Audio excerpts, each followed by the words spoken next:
Llegamos a la recta final de esta 7ª Feria Internacional del Libro en lo que corresponde a este segundo día de actividades. Muchas gracias por seguir con nosotros a través de la plataforma digital del Tribunal Electoral del Poder Judicial de la Federación y vamos directamente a la presentación del libro Federalismo, Justicia y Reforma Electoral, escenarios y propuestas desde los estados. Este es un libro que le quiero comentar, está editado por la Asociación de Magistradas y Magistrados Electorales Locales de los Estados Unidos Mexicanos. Me permito presentarles a todas y a todos ustedes, a quienes integran esta presentación. Le damos la más cordial bienvenida a Sergio Díaz Rendón, presidente del Tribunal Electoral de Coahuila. Bienvenido, magistrado.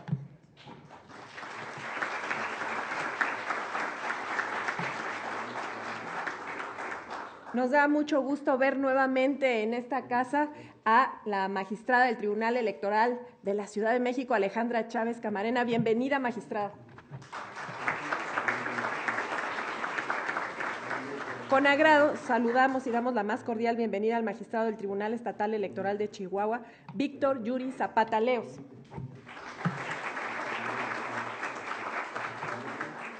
Con el mismo gusto saludamos a quien es magistrado del Tribunal Estatal Electoral de Chihuahua también, José Ramírez Salcedo. Bienvenido, magistrado. Y para moderar esta mesa ya se encuentra con nosotros la magistrada Norma Angélica Contreras, que ella es magistrada del Tribunal de Justicia Electoral de Zacatecas. Muchísimas gracias, magistrada. Bienvenida. Cedemos el uso de la palabra a la magistrada Norma Angélica Contreras Magadán. Por favor. Muchísimas gracias, Lucy. Bueno, pues para todos quienes integramos la Asociación de Magistradas y Magistrados, es una forma de cerrar con broche de oro el día de hoy, ¿verdad? Hemos tenido una serie de actividades durante todo el día y qué gusto pues que sea precisamente con la presentación del libro que concluyamos nuestras actividades. Gracias a todos los asistentes por acompañarnos. Me complace moderar esta tarde la presentación del libro Federalismo, Justicia y Reforma Electoral, escenarios y propuestas desde los estados. Se trata del primer producto editorial de la Asociación de Magistradas y Magistrados Electorales Locales de los Estados Unidos Mexicanos y estoy segura que será el primero de muchos. Como ya es costumbre, en la materia electoral, cada vez que concluye un proceso electoral, comienzan las propuestas de reforma en esta materia respecto de los aspectos que se quieren perfeccionar para la siguiente contienda electoral.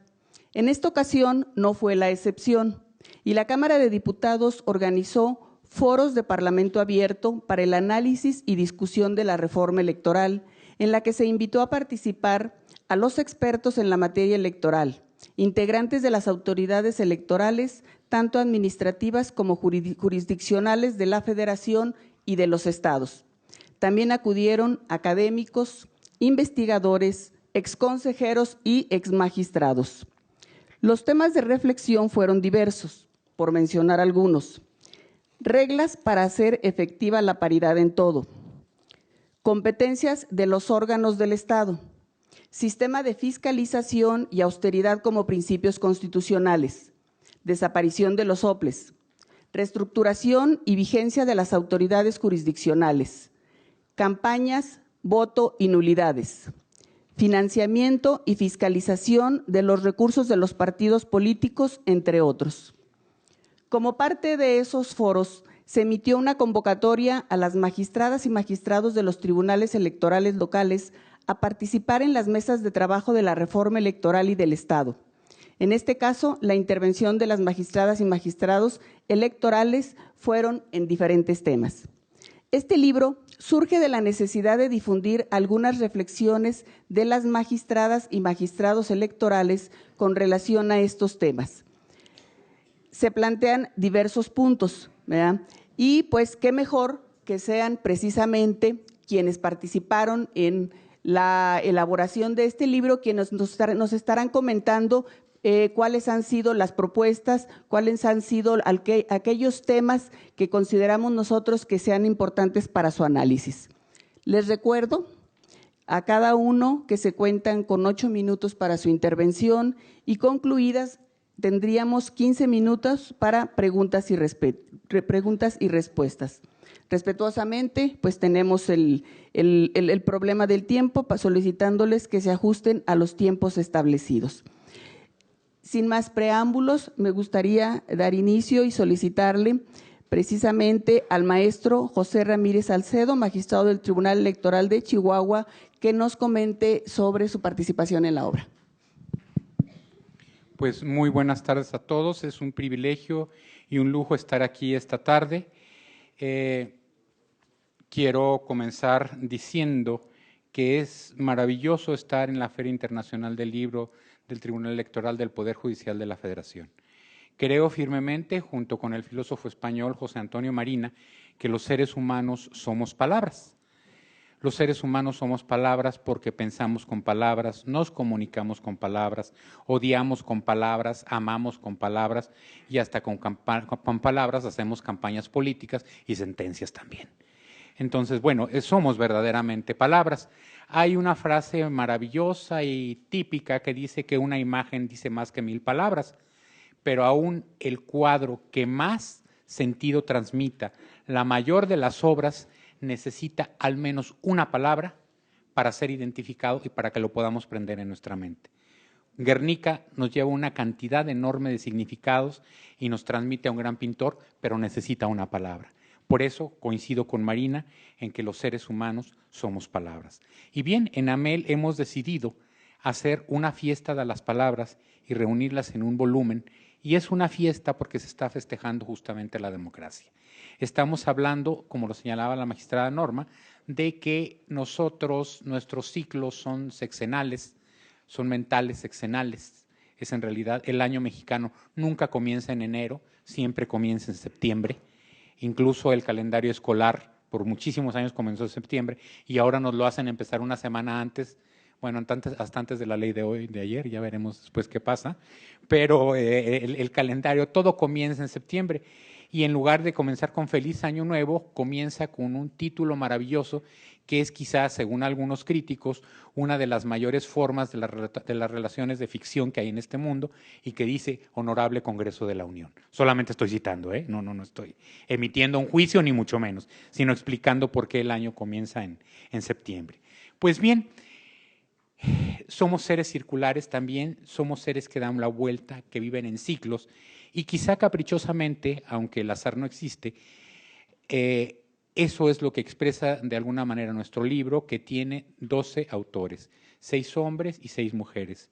Somos, quisiera decir así, como 12 apóstolas de la democracia y aquí todos lloramos. No, simplemente somos 12 los autores, son 6 las mujeres, son 6 los hombres, son 12 como las horas, son 12 como una circunferencia que está dividida de los 360 grados y pues a cada uno de nosotros nos toca dar un parpadeo correspondiente a nuestros grados y estamos ahí planteando. ¿Qué es lo que pensamos? Estamos pensando en hacer un paseo por las reformas. El paseo por la reforma ahorita es las manifestaciones de Ayotzinapa, ¿no? Yo hablo de un paseo por las reformas electorales en este caso. Y las reformas electorales en este caso que estamos avisorando al corto plazo es la que se va a producir necesariamente en el año de 2020. Recuerden que somos adictos en este país a las reformas sexenales y con excepción en el caso electoral de esas dos grandes reformas enormes que hubo en 1700, yo estoy cambiando hoy los siglos, perdónenme, hoy en la mañana, bueno, hago un pequeño paréntesis, que estamos celebrando, hoy hemos cambiado de consejo directivo en la Asociación de Magistradas y Magistrados Electorales de los Estados Unidos Mexicanos. Tengo el placer de tener a mi lado a nuestra nueva presidenta, y sí peco de interno, pero regalémosle un aplauso, por favor.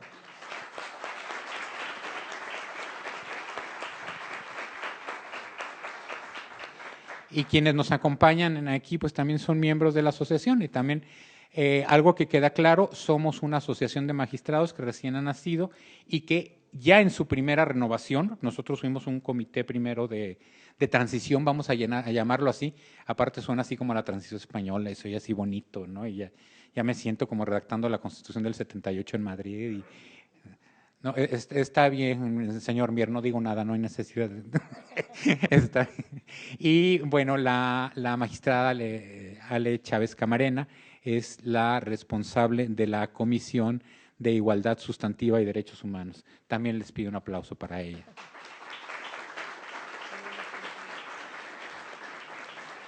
¿Y por qué? Para mí pueden esperar al final, no hay problema.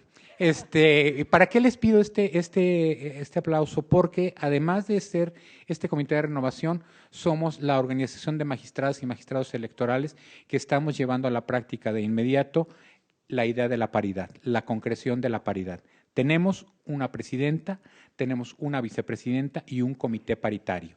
Además que incluso procuramos hacerlo hasta en nuestras publicaciones, como pueden verlo. No sin mujeres.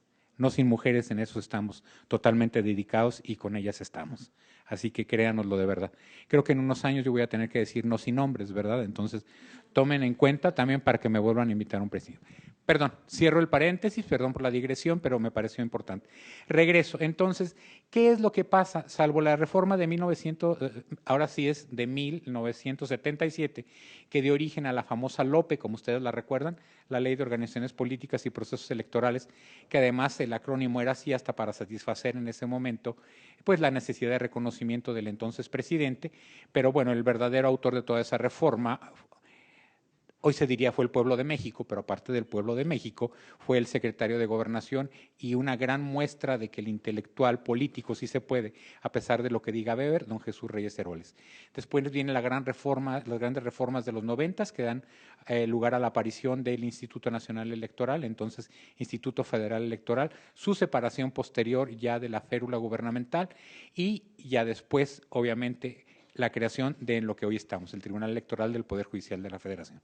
Bueno, más allá de esas reformas, las novedades recientes son, obviamente, la reelección que comienza en el terreno federal en este año, en el proceso del próximo año, el proceso electoral del próximo año, que ya comenzó a nivel local desde el proceso anterior, la existencia de candidatos independientes y algunas otras posibilidades muy interesantes que abrió la reforma de 2014.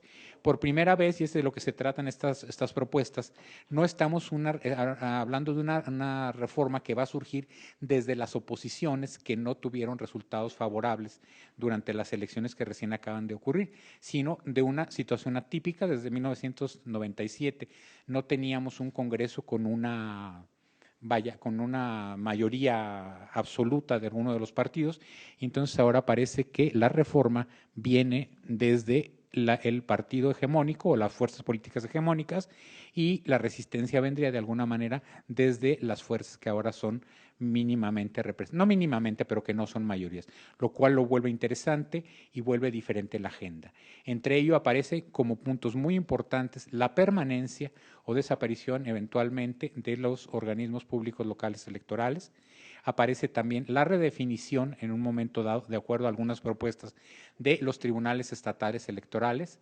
Aparece también en la agenda la estructura propia de todo el esquema de justicia electoral y también algo interesantísimo, los mecanismos para la elección de los integrantes de estos organismos, los tiempos y las formas en las que se va a realizar. Es decir, son muchas cosas las que están en el tintero y hay una convicción enorme que a mí me parece que se ha despertado tanto entre las autoridades locales como nacionales en materia tanto administrativa como jurisdiccional. No podemos echar para atrás lo que ya se avanzó. No podemos dar un paso atrás en materia de federalismo judicial. No podemos renunciar al federalismo electoral y es importante garantizar la autonomía de estos organismos, conservarla para el bien de la democracia. En eso, de alguna manera, son las líneas conductoras que aparecen en las propuestas que se han recogido en este libro y que, insisto, son el trabajo de 12 de los integrantes de esta asociación. Norma, ¿cuánto me queda o ya lo rebasé? Me imagino que ya lo rebasé. ¿Todavía me quedan? Entonces déjenme contarles una anécdota. No, de ninguna manera. Por ahí vamos. Lo importante, entonces, toquemos el punto interesante. Hay una gran cantidad de propuestas de reforma electoral. Entiendo que rebasan las ciento y tantas iniciativas, pero realmente lo que se está discutiendo es una, que es la que plantea, en aras de la austeridad republicana, la reducción de los organismos locales. Aquí una pequeña reflexión. Nadie duda de la gran capacidad del IFE, nadie duda que tuvo el IFE, nadie duda de la gran capacidad que tuvo el INE, pero lo local no es una abstracción, es una realidad. y las cuestiones se construyen y se juzgan desde lo local. Y 300 distritos electorales no dice mucho realmente cuando te vas a cada estado. Y hay estados que tienen 7 u 8 municipios quizá, pero hay otros como Oaxaca, donde puedes tener un pie izquierdo en un municipio, el derecho en otro municipio, voltear la cara y que esté en otro, y quizás si extiendes la mano hacia atrás esté en otro diferente, llevándolo al extremo, ¿no? De una cantidad de municipios enorme. Y ahí esta estructura simplemente no operaría. Y por otra parte, y siguiendo también la línea argumental que nos ha señalado de alguna manera la Sala Superior, concretamente el señor presidente, el magistrado Fuentes Barrera, el juez más importante es el juez natural, es decir, aquel que está cerca de la gente, ahí donde ocurren las cosas, ahí donde se levanta no la mano, sino la democracia para llevar el voto a la urna. Y tomar algo en cuenta muy importante, una cosa es votar y otra cosa es sufragar.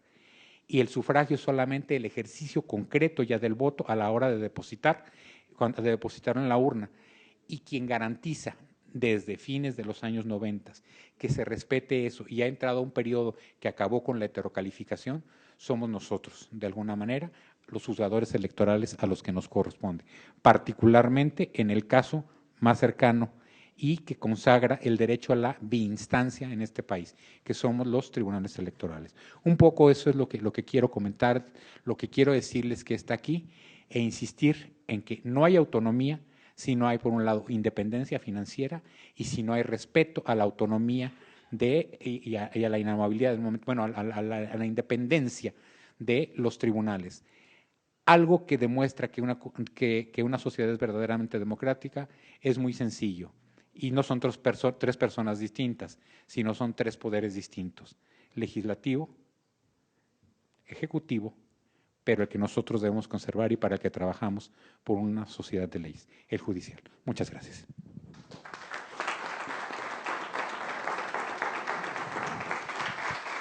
Muchísimas gracias por tus comentarios, magistrado. Efectivamente, desde lo local tenemos mucho que decir, tenemos mucho que proponer, y uno de los grandes temas precisamente es el tema de la paridad. Y quién mejor que nuestra compañera, nuestra amiga, la magistrada Marta Alejandra Chávez Camarena, experta en el tema, gran impulsora, siempre llamándoles la atención a los compañeros y a quienes todavía cometemos algún error en cuanto al lenguaje de género, para que nos comente sus observaciones en relación a la obra. Muchas gracias, estimada magistrada. Yo estoy muy contenta el día de hoy y específicamente por 3 razones. La primera es por tener la oportunidad nuevamente de encontrarme aquí en esta, como lo decía hace un momento, en esta mi casa, la cual considero así, porque aquí surgí, por decirlo así, a la vida electoral, que bueno, me ha encantado, no me he separado de ella y pretendo seguir. Y es un gusto encontrarme aquí con grandes amigos y amigas que fueron mis compañeras en el centro de capacitación, mi querido ex jefe, el maestro Terrazas, compañeras y compañeros de la asociación de AMEL y demás amigas y amigos tanto del tribunal local como del federal. La segunda razón, como bien lo comentaba ya mi compañero, el magistrado Pepe, porque hoy a mediodía tuvimos la elección de la mesa directiva de nuestra asociación, que tiene más o menos 4 o 5 meses que la conformamos, y me congratula mucho porque es la primera vez, es un tema histórico, porque es la primera vez que nos representa una mujer a las magistraturas electorales de nuestro país, y me parece que no es una cuestión menor. Eso ha sido una grande lucha de quienes nos encontramos en la judicatura electoral local para lograrlo. Estábamos en otra asociación que nunca se logró. Además, esta elección fue totalmente legítima y legal, lo cual también siempre es bueno mencionarlo. Y este tema, el que nos pueda representar una mujer, me parece fundamental. Y ello también porque a través precisamente de la presidencia y de la vicepresidencia, que también se encuentra aquí la magistrada Yoli, que es nuestra vicepresidenta, vamos a lograr sin duda grandes cambios al interior de los tribunales y por supuesto al exterior a través de las sentencias y de la manera de juzgar. Y como bien lo comentaban, siempre por decirlo así les doy lata, por ejemplo con el tema del uso del lenguaje incluyente. y mucha. ¿Por qué? Porque me parece fundamental lograr que desde quienes impartimos justicia entiendan la necesidad de utilizar el lenguaje incluyente. ¿Por qué? Porque nosotras y nosotros juzgamos y en este sentido representamos a la ciudadanía para la defensa de sus derechos. E históricamente, como lo sabemos, y me parece que en algunos casos no ha quedado claro, históricamente a la mujer no se le permitió votar por el uso del lenguaje no incluyente, porque la Constitución no le negaba el derecho al voto. En ningún lugar de la Constitución decía que la mujer no podía votar. La Constitución establecía que los ciudadanos mexicanos podían, mayores de edad, podían votar y ser votados y demás. Pero por la falta del uso del lenguaje incluyente, las mujeres históricamente en nuestro país fuimos excluidas. Y por ese motivo es por el que yo siempre o constantemente les estoy diciendo que es necesario y estoy comprometida desde la Comisión de Igualdad Sustantiva y Derechos Humanos de lograr que las magistradas y los magistrados que integramos esta asociación utilicen el lenguaje incluyente como una medida de protección y reconocimiento a las mujeres de nuestro país. Y finalmente el tema que nos trae el día de hoy, que es la presentación de este libro, que me parece también un grande compromiso que tuvimos desde la asociación, y como ya lo mencionaba nuestra presidenta y ahora moderadora, estuvimos participando con el Congreso de la Unión, tanto en la Cámara Baja como en la Alta, que las menciono así porque es Cámara de Diputados y de Senadores, pero es de diputadas y diputados, senadoras y senadores, en las que nos permitimos participar con diversos artículos, todas y todos los magistrados, con la intención de realmente poder ayudar, por decirlo así, a lograr consolidar una reforma integral. Como lo sabemos, en las reformas electorales que ha habido por lo general después de cada elección, sobre todo de las federales, aunque cada 3 años también hay modificaciones, me parece que es necesario y fundamental tener una reforma integral, porque en cada reforma se han tocado diversos aspectos, pero algunos se quedan a medias y eso provoca muchos problemas jurídicos que después nos toca efectivamente interpretar la Constitución y las leyes y demás para poder proteger derechos o lograr llenar esos vacíos legales. Entonces me parece fundamental que a través de las instituciones electorales, tanto jurisdiccionales como administrativas, estemos participando en esta reforma. ¿Y por qué? Porque a través de nuestras experiencias podemos lograr que las y los legisladores entiendan realmente el sistema electoral de quienes nos encontramos dentro de él y puedan entender diversos aspectos.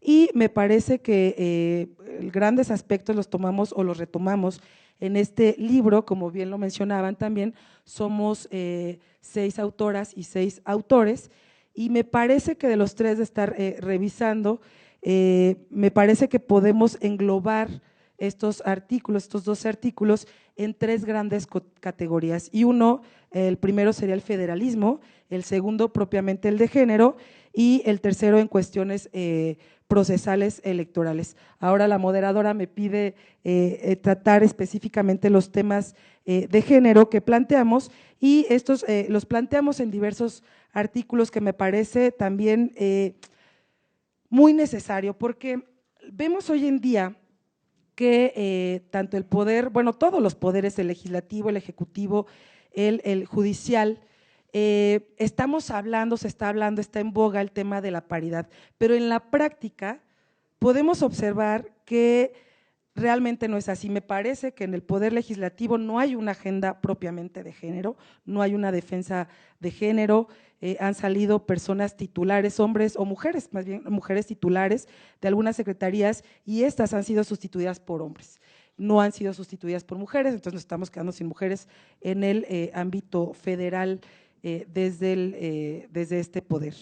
En el ámbito judicial, como sabemos, también hay gran mayoría de magistrados y de jueces hombres y una pequeña representación de magistradas y juezas mujeres. Y en todos los ámbitos que tenemos del federal, local y municipal pasa igual, y en cualquier órgano de gobierno. Entonces me parece que es fundamental tener el compromiso desde las instituciones, y eso es efectivamente lo que queremos lograr a través de esta reforma integral electoral y de género, en el que se logre realmente emitir leyes reglamentarias generales sobre el principio de paridad, la regulación normativa de la violencia política con elementos de género. También, como sabemos, la Constitución, la nueva Constitución de la Ciudad de México preveía como causal de nulidad la violencia política contra las mujeres por razón de género, y la Corte en diversas acciones de inconstitucionalidad señaló a grandes rasgos que no podía prevalecer como causal de nulidad en la Ciudad de México esta causal porque no era acorde con el sistema federal. Entonces me parece muy importante aprovechar que está la reforma electoral a nivel federal para que desde ahí se retome, se reglamente, se delimiten y demás, se defina incluso la violencia política para que sea mucho más fácil y efectivo para las entidades federativas retomarla. Me parece también fundamental que se pueda definir claramente los 3 tipos de violencia, porque yo lo vivo día a día al resolver, porque hemos tenido muchísimos asuntos o posibles asuntos de violencia política contra las mujeres por razón de género en la Ciudad de México, aunque podría parecer raro, pero los hemos tenido tanto de instancias intrapartidistas como de otros órganos, en el que no queda claro, y también en muchos cursos y demás lo hemos advertido, que no queda claro si la violencia solo se puede ejercer en contra de las mujeres, si la violencia solo lo pueden ejercer los hombres. En el Tribunal Electoral de la Ciudad de México tenemos un protocolo para atender la violencia política de género, y ahí nos permitimos definir estos 3 tipos de violencia que ahora le estamos ofreciendo al Legislativo Federal para que pueda retomar. Me parece de entrada que es necesario hacerlo. Una cosa es la violencia política, otra cosa es la violencia política de género y otra cosa la violencia política contra las mujeres por razón de género. En este aspecto, la violencia política, pues porque hombres y mujeres podemos o se les pueden transgredir sus derechos político-electorales. La violencia política de género, que está enfocada a grupos en situación de vulnerabilidad, como las personas indígenas, por ejemplo, o las mujeres que son lesbianas, los hombres que son gays. Entonces, este sector de la sociedad se puede encontrar dentro de la violencia política de género, y propiamente distinguir la violencia política contra las mujeres por razón de género, y es en donde se transgreden los derechos de las mujeres por el solo hecho de ser mujeres. Me parece que esto sería fundamental para evitar esta confusión, que se pueda retomar, y para tales efectos está al público, de hecho está en la página del tribunal, que se pueda retomar estas definiciones para evitar este tipo de cuestiones. También estamos en los diversos artículos, se solicita pues en general que logremos entender, sobre todo me parece de primera instancia, lograr capacitar y sensibilizar a hombres y mujeres sobre esta necesidad. ¿Por qué? Porque es un dato histórico que la mujer ha sido discriminada históricamente en los temas públicos, es decir, la mujer siempre ha estado en el ámbito de lo privado y no se le ha permitido en igual medida estar en lo público. Entonces, se trata de que pueda ser una reforma integral que retome todos los temas de género y que logremos una reforma de igualdad sustantiva con la única finalidad de lograr el bienestar para mujeres y hombres. Me parece, como lo han dicho, como lo han sostenido desde la ONU, que es fundamental para que una democracia funcione. Hombres y mujeres tenemos que participar y nos tienen que ser reconocidos nuestros derechos de igual manera. Entonces, en este libro podrán encontrar, a través de los diversos artículos que escribimos mujeres y hombres, diversas propuestas que le hacemos al Poder Legislativo Federal para que pueda retomar. Me parece pues que será fundamental que lo puedan leer, e incluso que ustedes mismos que se encuentran dentro del ámbito electoral puedan retomar y mejorar, y que puedan hacer estas propuestas para lograr esa reforma integral que nos es necesaria. Por ejemplo, otro de los temas, me va a salir un poquito, sería el tema laboral y también del propio Tribunal Electoral del Poder Judicial de la Federación. Me parece que se tiene que redefinir competencias desde el ámbito federal al ámbito local, y me parece que también se tendría que modificar el tema de las salas regionales. De entrada, la sala especializada no es una sala regional, es una sala nacional, entonces tendrían que redefinir la estructura del tribunal, y la sala especializada que fue creada ex profeso para atender los procedimientos sancionadores, temas relacionados con radio y televisión. Finalmente, todas las salas del tribunal terminan analizando estos temas. Entonces, me parece fundamental que también volteen a ver la estructura interna del Tribunal Electoral Federal, de las competencias del federal y del local. Y otro tema que me parece fundamental, que me parece que tampoco nunca han retomado en ninguna reforma, es el tema laboral electoral. En todos los estados, o en la mayoría de los estados, tenemos un sistema diferente en cómo abordamos los temas electorales. En el caso de la Ciudad de México, atendemos los temas, porque en otros casos no es así, los pleitos que puede haber entre las personas trabajadoras del Instituto Electoral Local y del propio Tribunal Electoral. Pero además de que nos revisen las salas del Tribunal Electoral Federal, también nos revisan los juzgados de distrito y los tribunales colegiados. Y también hay casos que se han ido hasta la Corte por la relevancia que los casos ameritan, y estos casos terminan teniendo 5 o 6 instancias, lo que no me parece adecuado ni necesario. Entonces, me parece que es también fundamental que esta reforma por fin analice lo adecuado de que los órganos electorales sigan, los judiciales sigan analizando los temas laborales, o de plano mandarlo al Poder Judicial de la Federación a través de los juzgados de distrito y los tribunales colegiados, o bien que lo deja totalmente en el sistema electoral y que entonces nos revisen únicamente las salas del Tribunal Electoral Federal. En fin, hay muchísimos temas que estamos abordando en este libro. Ojalá que sea de su interés y que lo puedan leer y nos puedan dar sus comentarios y también puedan abonar para tener una adecuada justicia electoral en nuestro país. Muchas gracias.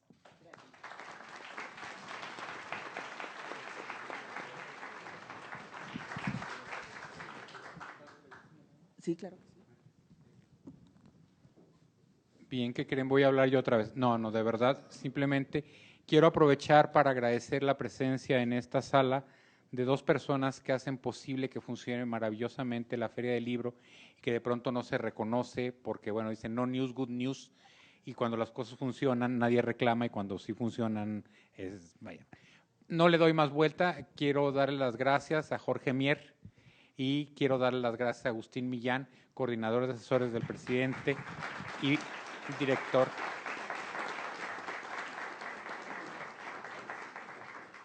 del Centro de Documentación, porque realmente el esfuerzo que hacen es maravilloso y nos hacen sentir verdaderamente importantes en esta fiesta judicial de las palabras. Gracias, señores. Gracias, magistrado, gracias, magistrada. Pues como verán ustedes, mucho tenemos que decir los magistrados electorales. También les comento que después de nuestra asamblea, el primer evento que tuvimos fue precisamente venir aquí a la sala superior, que sentimos que es nuestra casa. Nos recibió el magistrado Felipe Fuentes Barrera, muy amable, muy atento, siempre apoyándonos. Entonces, bueno, pues insisto, para nosotros este ha sido un día intenso, un día muy productivo, y qué mejor manera de continuar con la actividad que tenemos en la presentación de nuestro libro. Otro de los temas que se abordan precisamente es uno de los grandes problemas que tenemos los tribunales locales, el tema de la autonomía financiera. Este tema lo aborda el magistrado Sergio Díaz Rendón, presidente del Tribunal Electoral del Estado de Coahuila, precisamente la autonomía financiera de los tribunales electorales locales a partir de la reforma constitucional de 2014. Si nos gusta comentar al respecto, magistrado. Muchas gracias, magistrada. ¿Sí se oye? Sí, muchas gracias.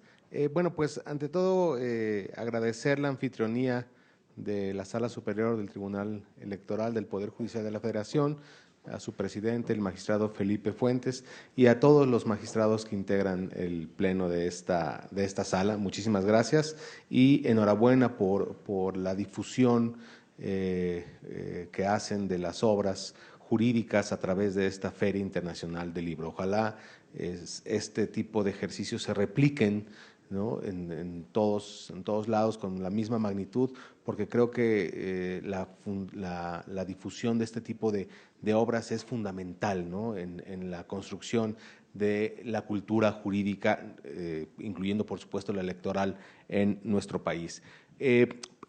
Retomando, ahora sí, más bien tomando el tema que nos trae a este asunto, que es pues el libro que aquí tenemos, pues antes de comenzar, digamos, el tema que me pide la magistrada que aborde, yo quisiera sí comentar sobre un poco los orígenes de este libro. Y el asunto tiene que ver con mucho de lo que decía el magistrado Pepe, porque pues efectivamente, ¿no? Es decir, nosotros somos un país de reformas constantes, ¿no? Permanentemente el ordenamiento jurídico se reforma tanto a nivel constitucional como a nivel legal.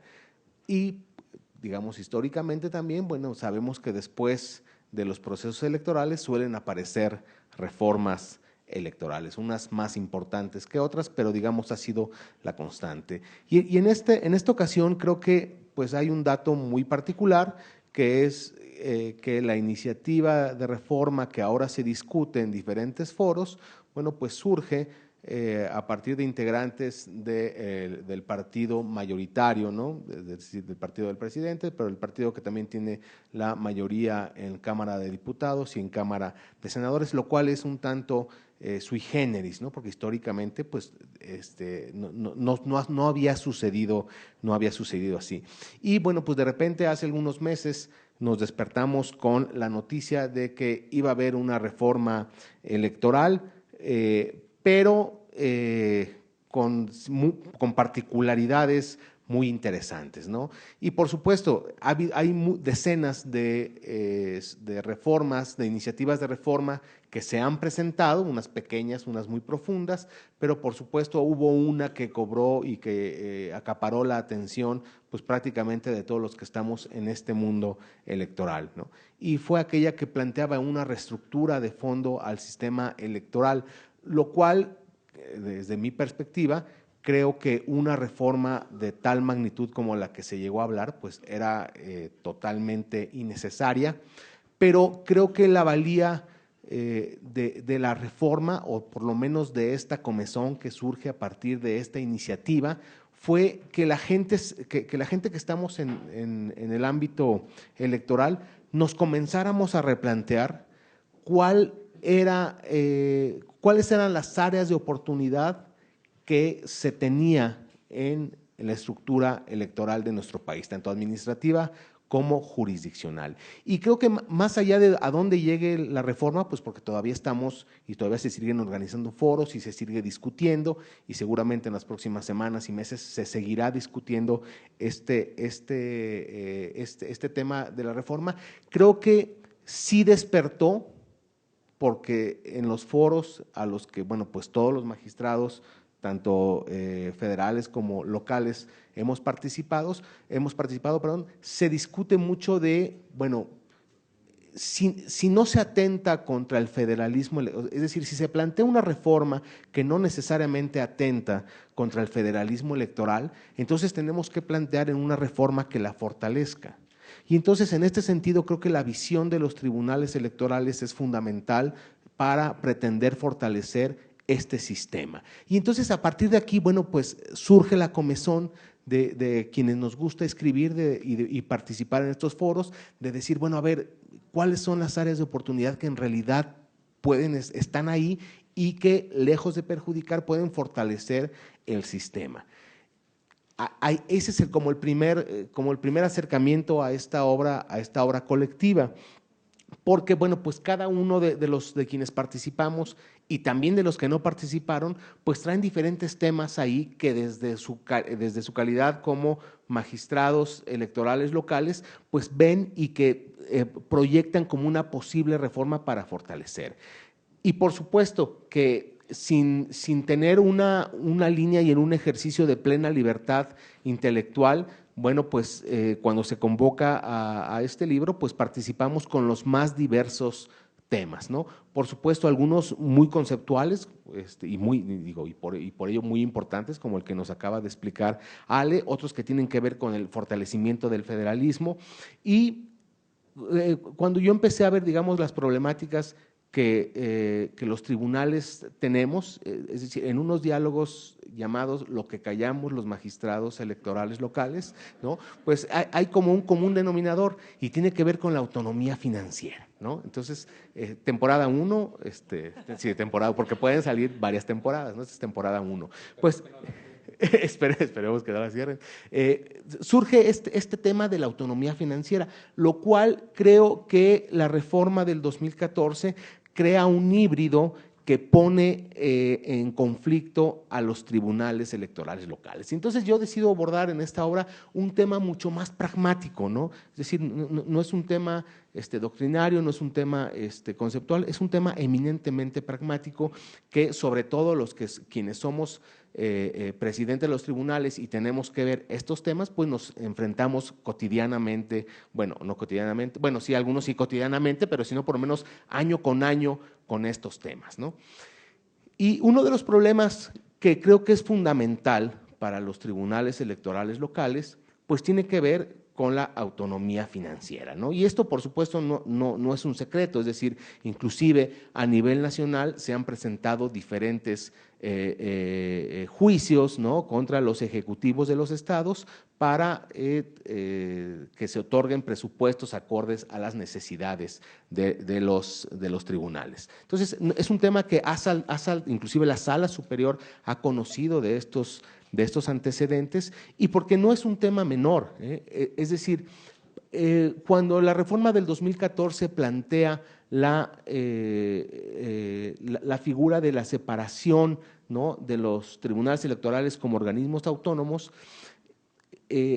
poco se considera cómo materializar esa autonomía. Y por supuesto que aunque la autonomía financiera no es la única, sí me parece que esta sienta las bases para otro tipo de autonomías, ¿no? Es decir, teniendo autonomía financiera, pues no automáticamente, pero sí se hace factible la autonomía política, ¿no?, la autonomía de dependencia con respecto a las decisiones de los otros poderes, y creo que fortalece mucho fortalecería mucho a los tribunales locales repensar el tema de la autonomía. Y cuando digo repensar, ¿a qué me refiero? Pues me refiero a que, por supuesto, ¿no?, es decir, los tribunales electorales, yo creo que estamos lo suficientemente capacitados y somos lo suficientemente autónomos para ejercer nuestros presupuestos de manera autónoma. Esto no solamente porque yo lo diga, ¿no?, sino porque además pues estamos sujetos a diferentes controles, ¿no?, por parte de diferentes instancias que hacen que la autonomía financiera se materializa en controles muy importantes, ¿no? Es decir, yo no quisiera, por supuesto, hacer aseveraciones aventuradas, pero sí creo que los controles que tenemos las instituciones públicas cada vez son mayores, ¿no? Es decir, cada vez existe mayor probabilidades de que haya, digamos, repercusiones jurídicas cuando no se ejercen los presupuestos de manera correcta.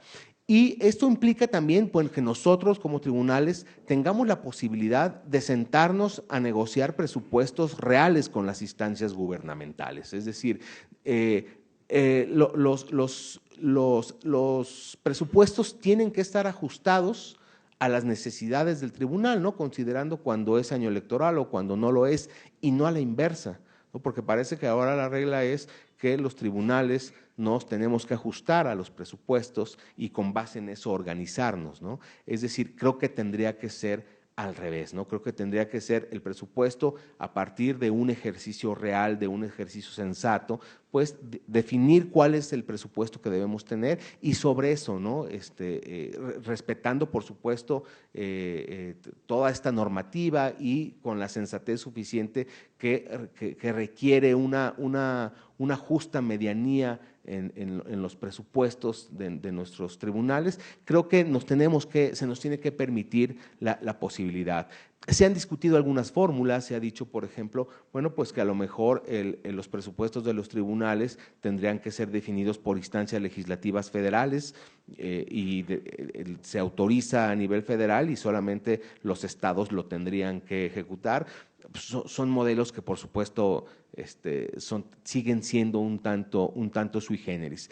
Y yo creo que, yo estoy viendo un reloj y creo que ya se me va a acabar el tiempo, creo que en síntesis, los tribunales electorales locales tenemos que ejercer presupuestos acordes a lo que representamos para las sociedades.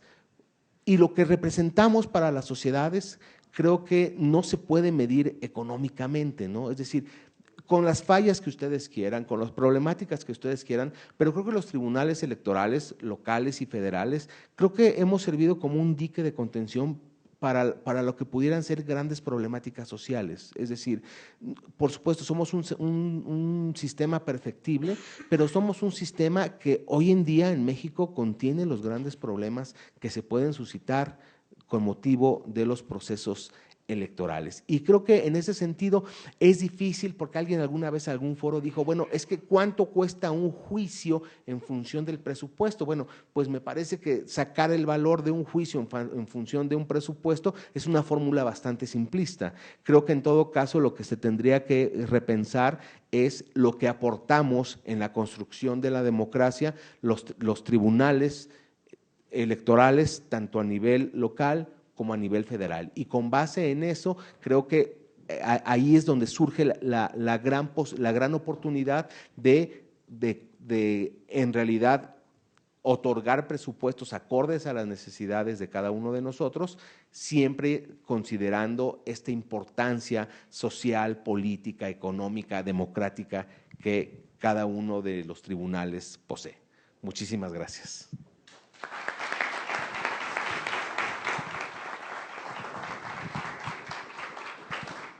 Sin duda, muchos y muy variados temas. Les recomendamos efectivamente que lean.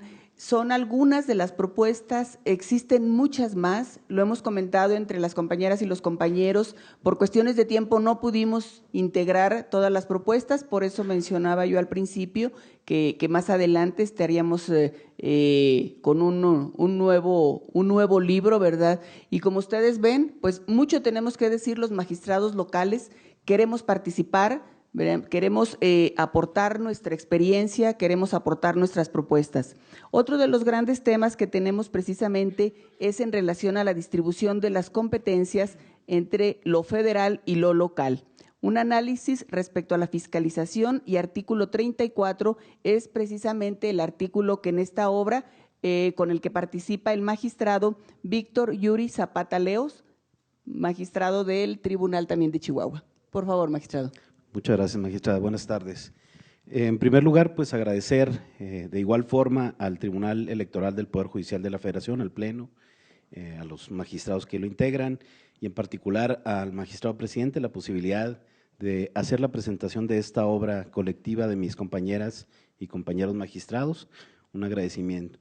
Y de igual forma a mis compañeros y compañeras magistradas que en este esfuerzo que se ha venido señalando de participar en los foros de Parlamento Abierto en torno a la reforma electoral que se fue planteando primero en Cámara de Diputados y luego en Cámara de Senadores, nos fueron exigiendo ciertas inercias a los magistrados electorales locales y magistradas respecto a ciertos temas que obviamente nos impactaban. La desaparición de los órganos jurisdiccionales locales y la desaparición de los órganos públicos locales electorales, pero que nos permitió a su vez, como lo decía ahorita la magistrada, abordar muy diversos temas que se engloban en estos tres grandes tópicos: género o paridad de género, federalismo y cuestiones procesales que impactan a la jurisdicción local. Y en ese sentido, me parece que es de resaltar el compromiso que con los tiempos que se plantearon para los diversos foros, nos dimos a la tarea, las compañeras y compañeros magistrados, de aportar algo desde esa experiencia que en lo local hemos venido teniendo. Y me parece que los temas, pues justamente tienen ciertas características comunes, convergen en lo general con las grandes propuestas sobre estos temas de fortalecer el federalismo, de establecer reglas claras sobre la participación de mujeres y hombres en igualdad sustantiva, de mejorar los mecanismos de acceso a la justicia en las reglas procesales desde el juicio en línea, las notificaciones en línea, etcétera. Los mecanismos alternativos a la solución de controversias, que hay un artículo del magistrado Miguel Nava, aquí también presente, y todos esos temas son convergentes muchas veces en las soluciones. A lo mejor divergen las propuestas en cuestiones muy concretas o en los caminos. Y en ese sentido quiero participar justamente del planteamiento que hago en el propio libro, que tiene que ver con este tema del fortalecimiento al federalismo electoral desde la distribución de competencias que ha venido sufriendo cada uno de los artículos que establece la regulación de la jurisdicción electoral federal y la regulación de la jurisdicción electoral local. ¿A qué me refiero?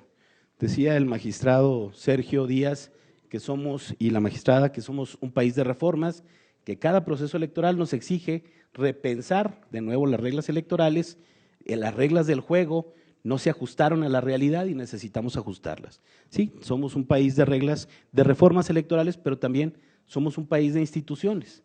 Y desde los años 80 y 90 hemos venido especializando la función electoral en órganos administrativos electorales y en órganos jurisdiccionales electorales.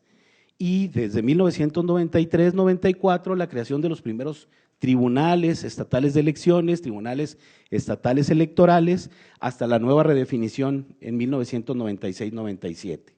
Pero me parece que tenemos que poner énfasis en la reforma 2014. En la reforma 2014, como dice el maestro José Woldenberg, parece que sufrimos el llamado híbrido constitucional, donde muchas funciones de la materia electoral que competían a los tribunales locales o a los órganos electorales locales, los institutos estatales electorales, se dejaron exclusivamente a la competencia del Instituto Nacional Electoral. La creación de un instituto nacionalizado en funciones de atribuciones de elecciones eminentemente locales. Y eso nos ha generado un problema de competencias, de interpretación, de criterios. Y en ese sentido es mi participación justamente en la obra. Identificar que hay temas que no requieren, me parece a mí, una gran reforma constitucional de nueva cuenta de cara al proceso 2020-2021, sino que requerimos tal vez pequeños ajustes sobre esa experiencia comparada.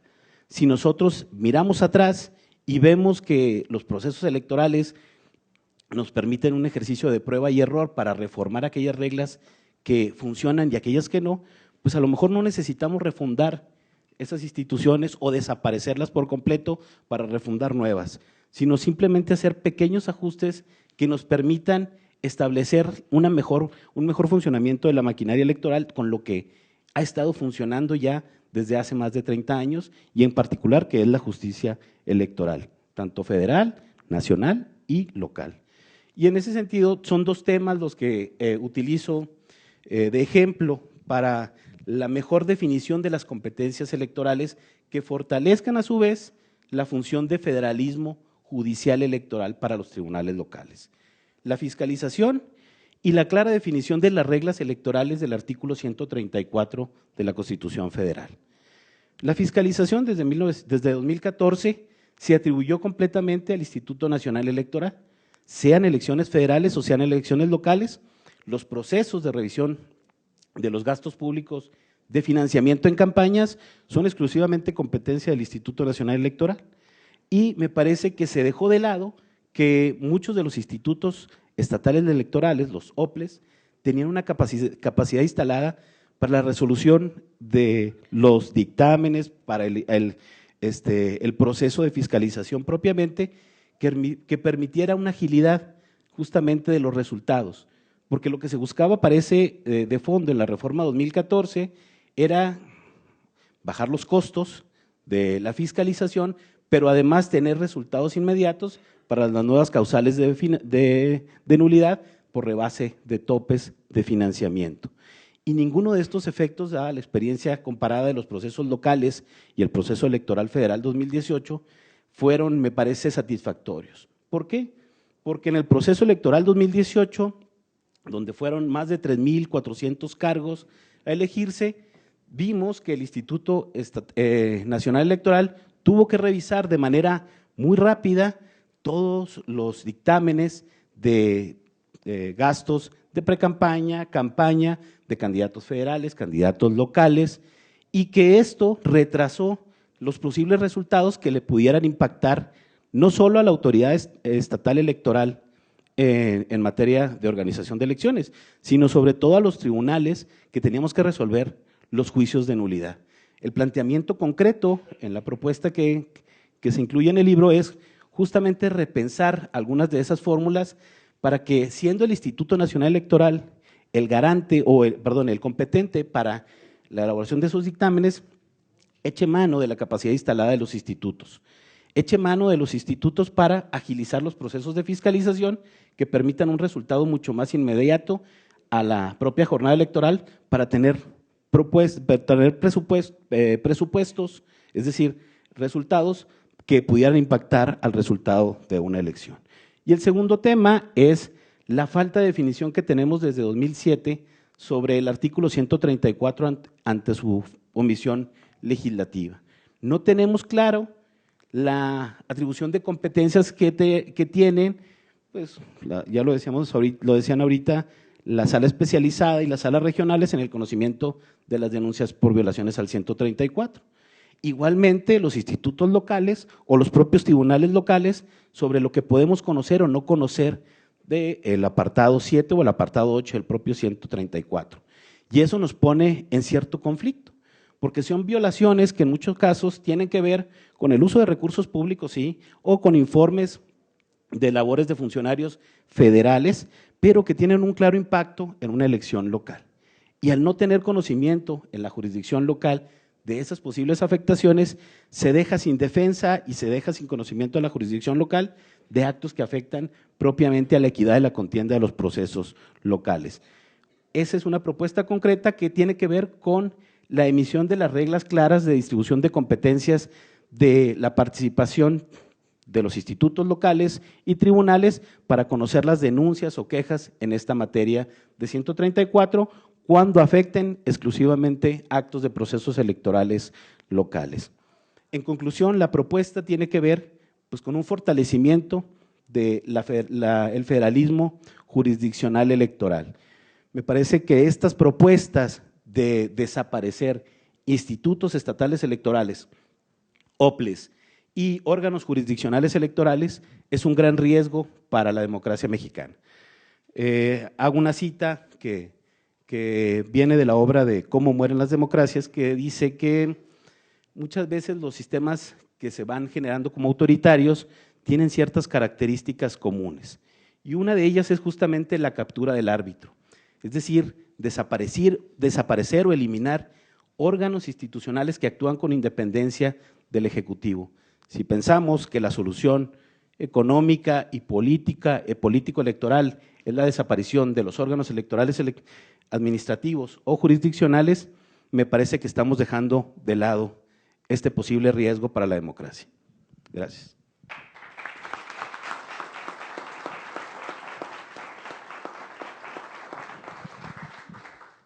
Gracias, magistrado Víctor Yuri. Tenemos algunos minutos para preguntas y respuestas. Ya, ¿sí? Gracias. Muchas gracias.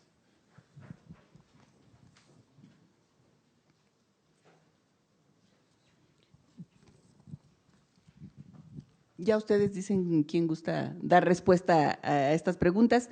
En el marco de la reforma electoral, ¿de qué manera se pueden fortalecer a los institutos y a los tribunales electorales locales? ¿Quién quisiera dar la respuesta? Sí, magistrado Víctor. Bueno, mi participación justamente fue en ese sentido, pero me parece que hay más cuestiones de fortalecimiento a tanto institutos como a tribunales, en particular institutos. Otro riesgo que se tuvo con este híbrido institucional es que el Instituto Nacional Electoral tiene un manejo muy fuerte sobre los procesos electorales locales, sobre lo que tiene que ver con elecciones concurrentes, desde el manejo del llamado calendario electoral en procesos concurrentes, etcétera. y esto limita mucho la aplicación que pueda tener el Instituto Estatal Electoral de cualquiera de los estados en la emisión de su reglamentación interna a través de acuerdos o reglamentos, porque muchas veces tiene por encima el Reglamento Nacional de Elecciones o documentos del Instituto Nacional Electoral con respecto a la aplicación de la ley electoral local o la propia Constitución Electoral, que muchas veces no necesariamente son coincidentes. Una propuesta para fortalecer las funciones de los órganos electorales, tanto administrativos como jurisdiccionales, es justamente identificar cuáles de los ejemplos de los procesos electorales en 2016, 2017, concurrente 2018 y 2019 nos generaron ese tipo de problemas de distribución de competencias entre los OPLES y el INE, o entre la competencia para un tribunal local o una sala regional o sala especializada para poder realizar los ajustes necesarios a una mejora del federalismo electoral. Gracias. ¿Consideran que la próxima reforma electoral debe poner énfasis en el tema de la tecnología e Internet, y de qué manera? ¿Tú, Sergio? Sí, por supuesto, ¿no? Uno de los temas que se ha venido discutiendo en la reforma como una posible implementación, pues es los juicios electrónicos, ¿no? Creo que hoy en día los tribunales electorales no nos podemos sustraer a esta realidad, una realidad que ya ha estado implementada por varios tribunales locales, de los juicios a través de los juicios electrónicos, ¿no? A partir de las facilidades que da la Internet. Y esto es, digamos, una cuestión elemental, porque, por ejemplo, en el estado de Coahuila, ¿no? Que es un estado territorialmente muy amplio, ¿no? Pues hay algunos municipios, algunas ciudades, pues que están quizá 6, 7, 8 horas de camino por carretera, ¿no? Y yo creo que esta realidad que hoy tenemos en Coahuila se replica en muchos otros estados, ¿no?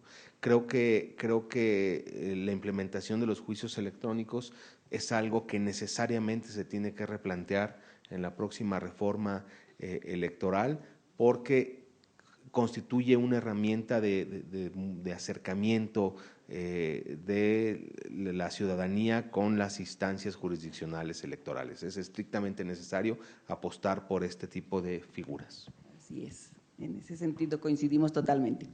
¿Cómo impactaría la desaparición de los OPLES, así como los tribunales electorales locales, en cuanto a resoluciones a impugnaciones de elecciones locales? Pepe, por favor. Gracias. Bueno, como lo hemos venido comentando, es totalmente importante fortalecer el federalismo judicial electoral. ¿Por qué? De entrada, porque es un tema de autonomía y de soberanía de los estados. Es fundamental que cada entidad federativa tenga tribunales que puedan conocer y proteger los derechos fundamentales de la ciudadanía, y que tenga organismos autónomos que puedan realizar y administrar las elecciones. El prescindir de los OPLES y de los tribunales electorales y mandar todo a la federación me parece que va en contra de esa lucha social que hemos tenido en nuestro país por lograr tener instituciones democráticas y de primera mano lograr defender los temas locales que se queden en lo local y después en lo federal. Me parece también un despropósito que tengan que remitir la justicia electoral local al federal, porque me parece que uno de los argumentos que se han tenido para sostener esta posible reforma es que los organismos locales gastan mucho dinero o representan mucho dinero para el gasto público, pero me parece que simplemente estaríamos trasladando ese gasto totalmente necesario para organizar las elecciones y para poder proteger el voto de la ciudadanía a lo nacional. Es decir, finalmente alguien se tiene que hacer cargo de los asuntos locales y sería la federación, y la federación necesitaría de ese propio organismo, es como trasladar a los tribunales y a los soples al ámbito nacional y finalmente tendrían que ejercer ese recurso necesario. Entonces, como bien lo decían, me parece que lo fundamental es fortalecer el federalismo judicial electoral, fortalecer las competencias de los órganos autónomos como lo somos los OPLES y los tribunales electorales locales y establecer totalmente o ser como muy rígidos en las competencias tanto de las autoridades locales como federales, porque me parece, y eso sí lo digo en lo personal, que desde que se les dio como competencia tanto al INE como al Tribunal Electoral Federal, al dejar al arbitrio que que el Tribunal Federal o el INE decida qué casos puede atraer por la relevancia de los asuntos, me parece que eso, lejos de fortalecer la democracia y el federalismo judicial, pues ha pues transgredido de cierta forma o ha terminado siendo un problema para la democracia de nuestro país, y lo vimos con la pasada elección de Puebla, por ejemplo, o cuando el INE ha decidido atraer diversos casos, pues eso le resta cierto fortalecimiento a los soples. Y ahora que ya se le que se le podría traspasar, por decirlo así, todo el trabajo al INE, pues ahora sí el INE ya sale a decir que no puede con todo ese trabajo. Entonces me parece que justo por eso, en esa justa medida, es necesario que todas las entidades federativas tengan sus OPLES y sus tribunales y la federación que pueda tener esta instancia federal para organizar y resolver los conflictos de las elecciones federales y por supuesto para revisarnos en los casos que así lo ameriten los juicios acorde a la ley de la materia y que puedan conocerlos, pero me parece fundamental que establezcan concretamente las competencias en el ámbito local y en el ámbito federal para evitar este arbitrio que mencionaba. Muchas gracias. Así es. Definitivamente los magistrados locales siempre estaremos en la búsqueda y con bastantes argumentos para el fortalecimiento de los tribunales locales. Yo creo que en ese sentido tenemos bastantes elementos para sustentar el tema. ¿Cómo se puede, otra pregunta, cómo se puede dar a conocer al público en general el contenido y los principales cambios que traen las reformas electorales? Bien, no lo voy a tomar más que como pretexto porque quería hablar. No, no es cierto. No, de verdad no. Primero, ¿cómo dárselos a conocer? Bueno, pues como decía Felipe González, pues cuando la reforma exista, todavía no existe, pero estamos viendo hacia dónde va y en lo que estamos discutiendo. Quiero aprovechar para hacer un comentario basado en lo que decían mis compañeros hace un momento, particularmente Alejandra. La discusión no es ni la desaparición de los OPLES ni la desaparición de los tribunales. La discusión es el federalismo. Así de simple. ¿Qué estamos entendiendo por federalismo? ¿Hasta dónde estamos entendiendo la soberanía y el respeto a los estados? Y quizá todavía más atrás, lo que necesitamos es un acuerdo semántico. Antes de ponernos a hacer reformas, que por cierto voy a citar aquí a Jorge Alcocer. Jorge Alcocer dice que las reformas electorales o que no hay leyes electorales, sino que hay, como en la cuestión hacendaria, una miscelánea electoral que se actualiza cada 6 años. Y de acuerdo a esa miscelánea electoral, es los impuestos que tenemos que hacer, las declaraciones que tenemos que presentar, cómo tenemos que abrir las urnas, si las tenemos que timbrar o no. Pero bueno, esa ya es otra historia. Lo que necesitamos es un acuerdo semántico, primeramente, ponernos de acuerdo en qué significan las palabras. Y el acuerdo semántico fundamentalmente en este caso, insisto, es federalismo y el otro es del término austeridad.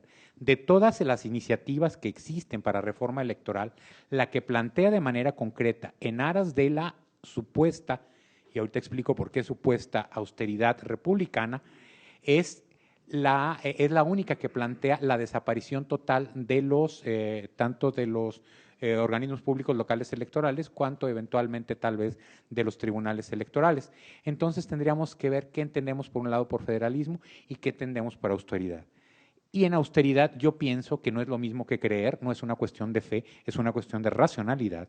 Yo pienso simplemente que los organismos electorales y las instancias jurisdiccionales electorales son absoluta y totalmente necesarias para el cuidado de la democracia.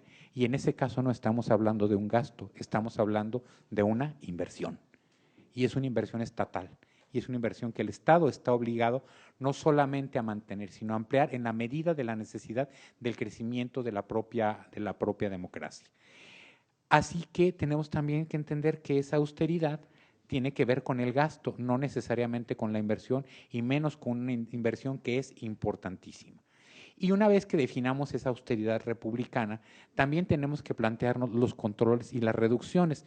Dice Aaron Wildavsky que el presupuesto público no es un ejercicio económico ni es un ejercicio contable, es un ejercicio netamente político y que los presupuestos públicos de las sociedades no reflejan más que las prioridades de la correlación de fuerzas políticas de quien en ese momento gobierna. Entonces, bueno, en este sentido tendríamos que ver también en la actualidad cuál es el peso que tiene la democracia, cuál es el peso, como decía un poco Sergio, de que no podemos hacer cuentas fáciles de cuánto cuesta un juicio, sino cuánto debe invertirse en la estabilidad de un país y cuánto debe invertirse en la gobernabilidad, no en términos económicos, sino de gobernanza y de funcionalidad. Así es que para mí esto es muy, muy importante. Primero ese acuerdo semántico y tomar estos elementos en cuenta. Federalismo, una definición de austeridad y una definición de austeridad que pase no por la retención o eliminación de recursos a ultranza o para su destino a otra área, sino para conservar el camino correcto de la democracia. Quiero finalmente celebrar de nuevo, alguien discutía por ahí o me reclamaba, ¿y qué tiene que ver el derecho con la literatura? ¿Por qué hacen ferias del libro en el Tribunal Electoral? Pues muy sencillo, porque no se trata del derecho y la literatura, se trata de nuestro derecho a la literatura. Y la literatura es la forma de expresarnos básica, clara y precisa de los seres humanos, como lo decía con palabras. Claro que la mejor literatura es la que se encuentra en los códigos y en el... No es cierto. Pero bueno, o sea, estamos en eso. Y en este sentido celebro también la forma en la que se estructura la feria. No son las tradicionales presentaciones de libros, como podemos ver son más relajadas. A lo mejor los presentadores sí somos los tradicionales y los aburridos, pero el formato es bastante bueno, y eso hay que reconocerlo. Y también veo por ahí, como siempre, trabajando y metido y tomando notas y demás, Arturo Sobarzo, al que le quiero dar las gracias porque su iniciativa de las tertulias literarias son maravillosas y no se ha convertido en sus cómplices más que en sus contertulios. Y vaya, la verdad es que esto es magnífico y no espero que haya 7 ediciones de la Feria del Libro, sino que sean 50, todas las que sean necesarias. Los felicito en ese sentido, por favor, de nuevo. Y bueno, quiero terminar citando al expresidente español Felipe González, que dice que las preguntas son siempre las mismas. Lo que cambian son las respuestas. La pregunta es, ¿qué democracia necesitamos en este momento? Y yo diría que una de las respuestas es la que necesitamos en este momento. Y las respuestas las construyen los expertos junto con la ciudadanía. Y los expertos son ustedes y algunos que aspiramos a hacerlo. No lo vamos a lograr, pero ahí estamos.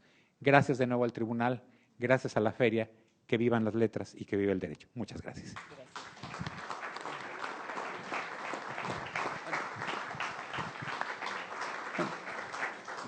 Para finalizar, tenemos una última pregunta. Conforme a la reforma constitucional de junio pasado, en materia de paridad de género, se reconoció expresamente el acceso de las mujeres a cargos públicos.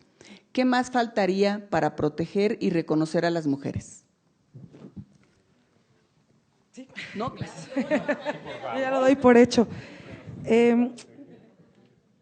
A ver, esta reforma de la paridad me parece un tanto incompleta, porque por un lado prevé el que las mujeres puedan acceder a los cargos públicos, pero no que la integración de los órganos siempre esté conformada por hombres y mujeres, por lo menos de manera paritaria o de la manera más cercana posible. Entonces me parece que esa, yo lo veo así, ha sido una trampa electoral en la que, al igual, por ejemplo, como sucede con la integración de las listas que deben de presentar los partidos políticos cuando registran a sus candidaturas.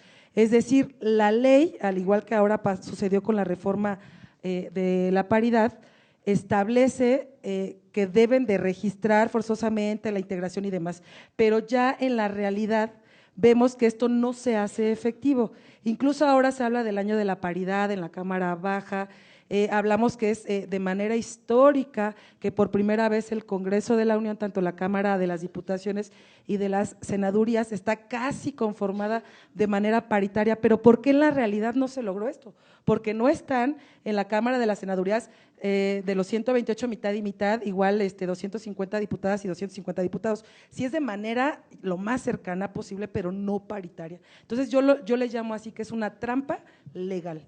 La ley lo que debe de hacer, y que por eso debe de complementarse esta ley denominada de la paridad, con leyes generales, leyes secundarias que establezcan la obligación de realmente no solo registrar, no solo integrar listas, no solo nombrar de primera mano a mujeres en ciertos cargos directivos, sino que efectivamente lograr, y es con lo que inicia incluso, hablando un poco del gobierno federal en lo personal.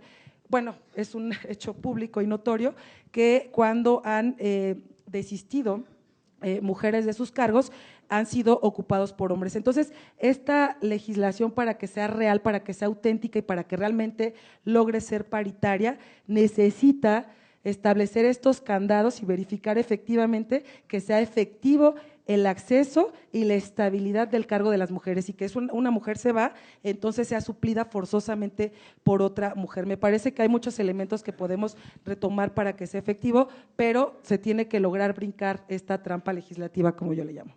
Gracias. Como verán, no solamente son temas que nos gustan, nos apasionan a todos los integrantes, ¿verdad? Y pues no nos resta más que agradecer a la Sala Superior el tiempo que nos brindó, y agradecerles a todos ustedes su asistencia.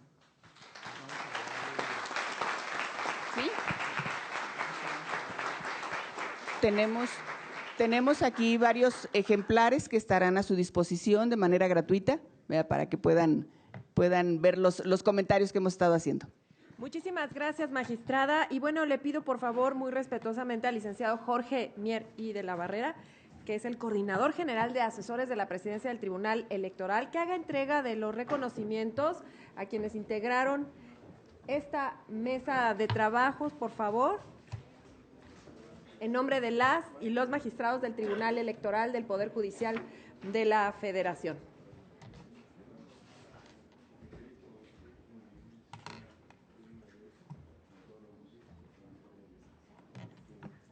Se hace entrega de reconocimiento al magistrado Víctor Yuri Zapata Leos del Tribunal Electoral de Chihuahua, igualmente al magistrado José Ramírez Salcedo del Tribunal de Chihuahua, a la magistrada Norma Angélica Contreras,